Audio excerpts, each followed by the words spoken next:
que se ha dado a raíz no solo de Odebrecht, sino de estos últimos acontecimientos políticos. Doctor Guillén, gracias por estar con nosotros. Muchas gracias por la invitación. Bueno, doctor, explíquenos un poquito la situación en este momento del expresidente Pedro Pablo Kuczynski, porque creo que hay una suerte como de confusión entre qué cosas se está investigando y por qué se allana su domicilio. ¿Él tiene cuántos procesos, digamos, abiertos o en curso?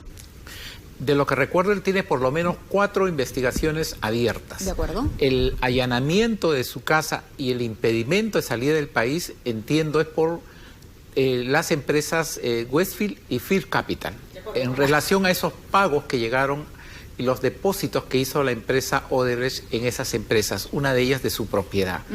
Y esas medidas se han dictado en el desarrollo de esas investigaciones.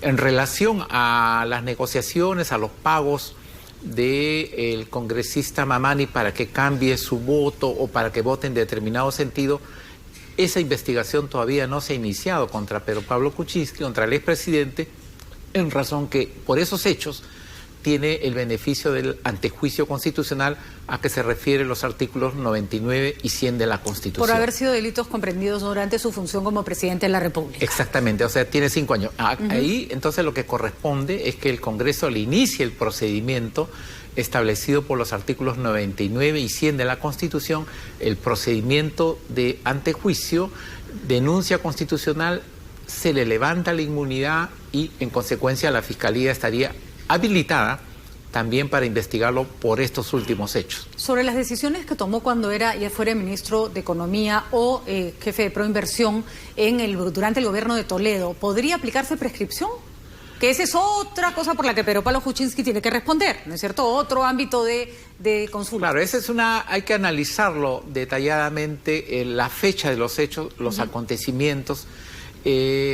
La norma determina que si una persona comete un delito teniendo más de 65 años, se reducen los plazos de prescripción a la mitad. Pero por otro lado, también la norma establece que cuando se determina que es en perjuicio del patrimonio del Estado, se incrementa los plazos de prescripción. Entonces ahí hay que analizarlo con un balance. Hay que echar números, digamos. Hay que echar números con detenimiento y no está planteado ninguna excepción de prescripción ahora. Lo que estamos ahora son el inicio de investigaciones. O sea, que estamos en una etapa todavía bastante inicial. Sobre el lavado de activos, esa acusación se le plantearía por haber recibido dinero para la campaña por parte de Odebrecht, los $300.000 de los que habló Barata. Claro, ese es para la campaña electoral del 2011, a través de la señora Susana de la Puente, que sería supuestamente la intermediaria. Esta investigación es por lavado de activos. Y esa tipificación, que es también la que se les está, digamos, poniéndolo su mala heredia, tendría que ser igual para cualquier candidato que haya recibido plata de Odebrecht. Claro, porque el dinero que entregó para aportes de campaña la empresa Odebrecht es un dinero de procedencia ilícita, es un dinero proveniente del Departamento de Operaciones Estructuradas, del Departamento de Sobornos, es dinero proveniente de actos de corrupción. Y Odebrecht ha actuado en el Perú como una organización delictiva. Ahora, para que haya lavado, doctor Guillén, ayúdeme a comprender esto, no solo el origen tiene que ser ilegal, sino que además el lavado implica un retorno, ¿no es cierto? Yo limpio ese dinero para que vuelva vamos, nadie te regala plata, ni los narcotraficantes, ¿no es cierto? Y ese flujo de dinero regresa de manera legal o de manera, limpia, entre comillas, a quienes lo dieron. ¿Cuál sería el retorno en este caso? Que es la parte aparentemente de la cual cojearía esta tipificación. No es así. A ver. El delito antecedente, el delito precedente es los actos de corrupción que cometió la empresa Odebrecht a nivel internacional. Es una organización de delictiva. donde sale su caja negra, digamos, ¿no? De esa caja negra aportan para la campaña electoral. Quienes reciben ese dinero realizan diversos actos: conversión, ocultamiento, traslado de dinero. Esos actos que se realiza con dinero ilícito constituyen lavado de activos. Y no es necesario que el dinero retorne de ninguna manera. El dinero se queda en beneficio del lavador. Entonces, en este caso, en mi concepto, se dan el delito antecedente, los actos de corrupción de parte de la empresa Odebrecht a nivel internacional, y ese dinero recae en departamentos de soborno. es entregado. La gran discusión, el gran debate en los juicios orales va a ser si quien recibe el dinero estaba en capacidad de conocer o no, o de intuir o no, que ese dinero era de procedencia ilícita. Por ejemplo, cosa que era muy fácil de determinar en el caso, por ejemplo, de los sobornos y la corrupción en el gobierno de Fujimori, porque que un funcionario del Estado o el asesor del presidente te entregue un montón de billetes en una maleta, claro. O sea, no hay forma de que eso tenga un origen legal, ¿no? Ahora, hay algunas preguntas. La situación del expresidente Pedro Pablo Kuczynski, ¿cuán delicada y compleja es? ¿Puede terminar preso? Se ha pedido impedimento de salida de país por 18 meses, pero porque todavía no enfrenta el caso de lavado de activos, que es el más duro para él y para todos los que sean claro, en lavado de activos estamos hablando de una penalidad de 8 o 15 años. De acuerdo.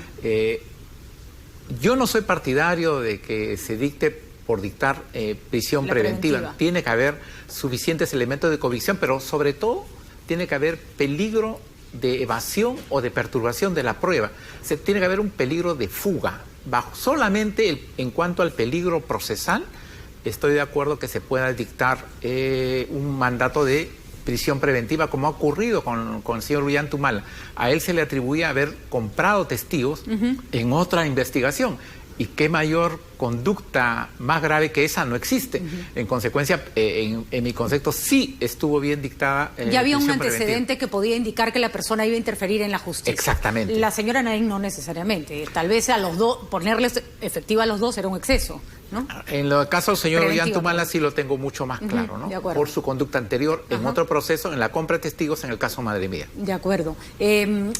Entonces, sumando y restando, el presidente Pedro Pablo Kuczynski, impedimento de salida del país va a tener, ¿no? Impedimento, yo creo que conforme avancen las investigaciones veremos su real participación en esto. Parece indudablemente que esto de la muralla china realmente no ha existido, sino que ha sido una puerta giratoria. Se ha convertido en un muro de Berlín que se va cayendo. El señor Kuczynski ha estado a ambos lados del mostrador y acá lo que tiene que probar la Fiscalía, que él, mientras desempeñó la función pública, favoreció los intereses de las empresas que anteriormente trabajó como consultor o como asesor. De acuerdo.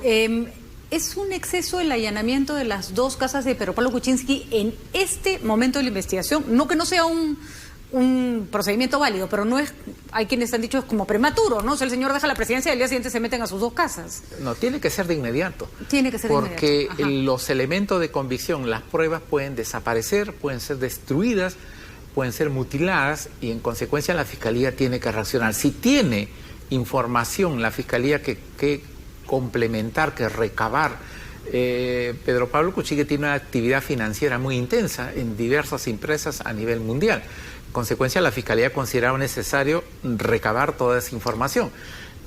No hacerlo implicaría más bien negligencia de parte del Ministerio Público. Ha sido oportuna esa diligencia. Se ha dicho que se espera que haya una independencia de poderes. El señor Vizcarra lo primero que ha dicho, y me pareció bastante sensato, es que no dio ninguna declaración ni opinión con respecto al allanamiento de moradas del señor Kuczynski. Le preguntaron y dijo, yo no voy a opinar.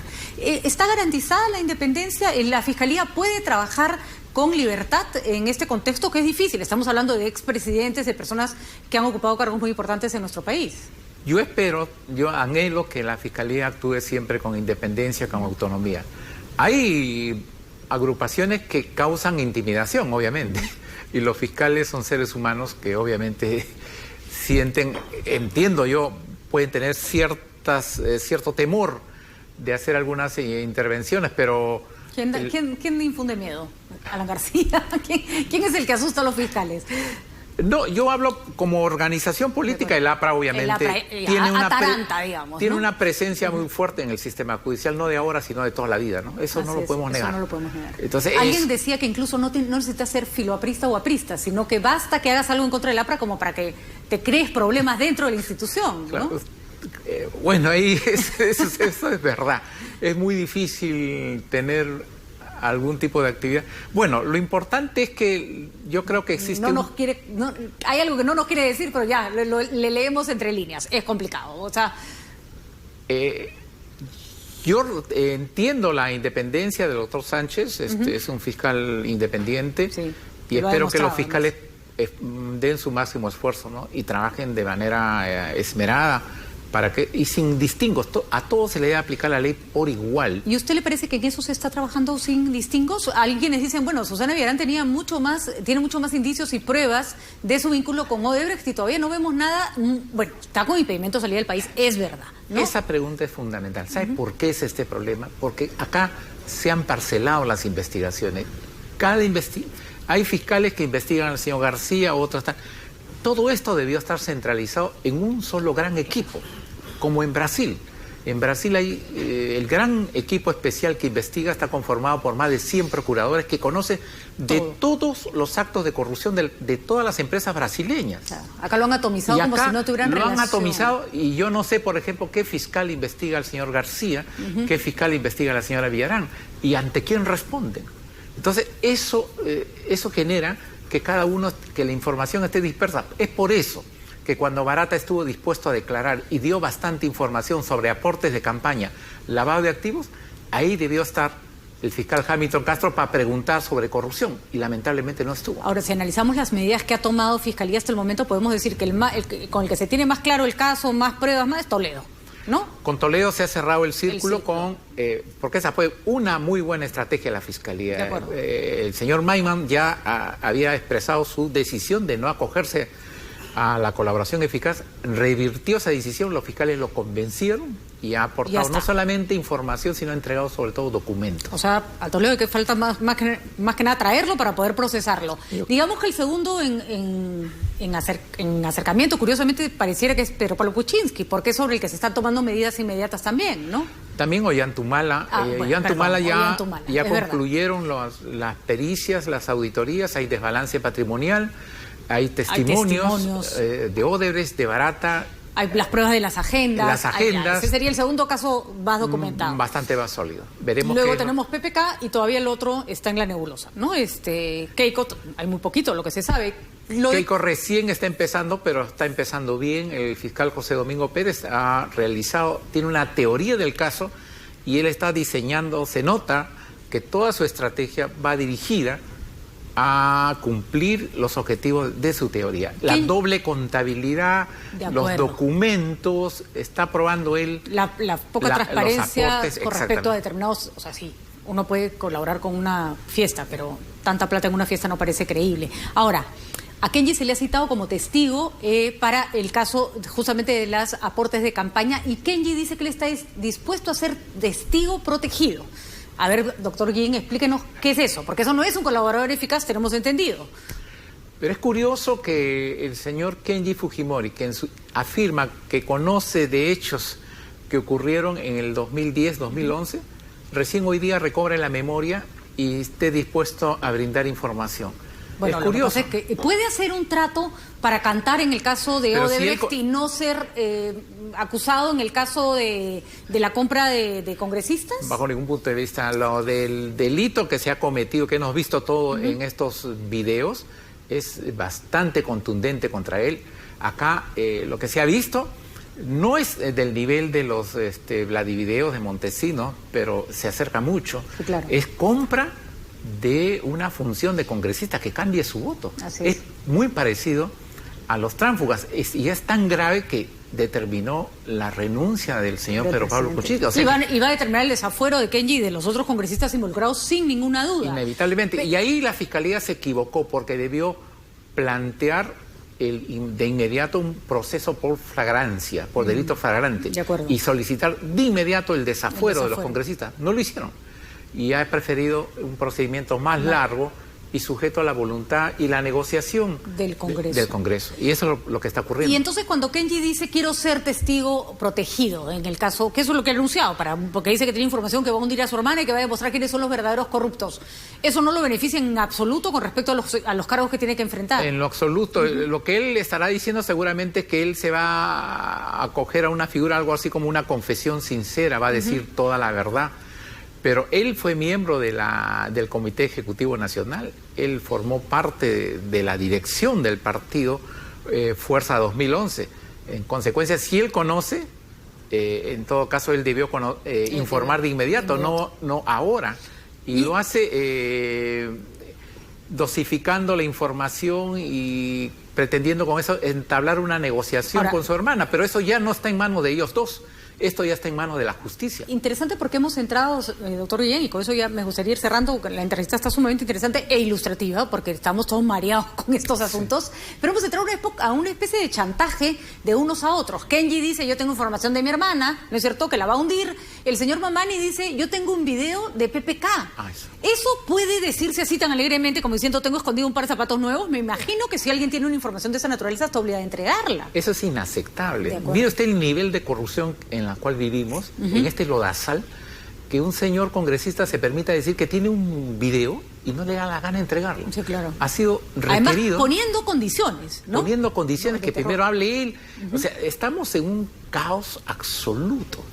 Esto ya no da para más. Entonces, esto tiene que cambiar. Felizmente que el procurador anticorrupción lo ha requerido. El doctor Enco, sí. Sí, ¿no? para que entregue en 48, pero esa función le corresponde a la Fiscalía, porque quien dirige la investigación y quien es responsable de la investigación es el Ministerio Público. El procurador coadyuva, colabora.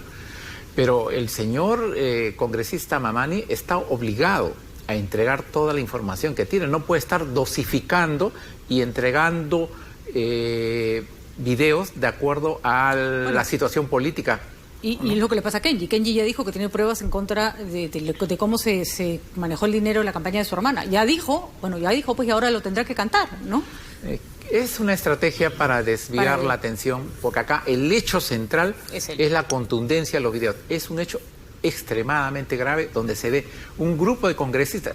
Si usted analiza detenidamente la declaración de Aragón, este funcionario de Sucamer, la declaración de Bienvenido Ramírez y de Bocángel, más lo del señor Yufra, es un cuadro... Además hace el link y empieza a encontrar a las personas efectivamente designadas en algunos puestos, ya está listo, otra vez se cerró el círculo. Está todo ahí puesto. Sí, para terminar, doctor Guillén, ¿se arrepiente de haber apoyado a Pedro Pablo Kuczynski de haber pedido que voten por Pedro Pablo Kuczynski cuando se enfrentaba a Keiko Fujimori? No, yo no conocía...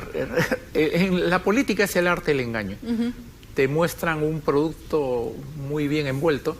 Yo no conocía de lo que el señor Pedro Pablo Kuczynski, en lo que estaba él involucrado. Yo lo hice por principios, yo defiendo una postura y no pido absolutamente nada a cambio. Eso nos queda muy claro. Y yo,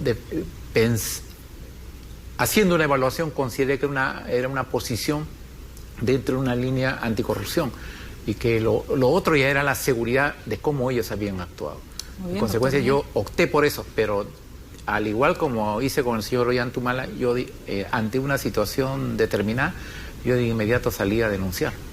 No, sí, nos queda claro, por eso le preguntábamos si se arrepentía, le agradecemos muchísimo por lo ilustrativo, ya sabemos más o menos, ya tenemos un poco el mapa de los juicios, que es enmarañado, es complicado, y veremos cómo se desarrollan los acontecimientos. Lo que creo que estamos de acuerdo es que no se puede vivir en una época del chantaje, y si alguien tiene un delito que denunciar, que lo denuncie. No nos pueden pretender manipular. Así Eso es lo que están pretendiendo hacer. Y ya estamos todos un poco cansados de tanta manipulación y tanta mentira. Gracias, doctor Guillén. Nosotros vamos rápido a una pausa chiquitita y volvemos con nuestros invitados, Luis Daveliu y Fernando Vivas. Fernando debe estar amarreteado.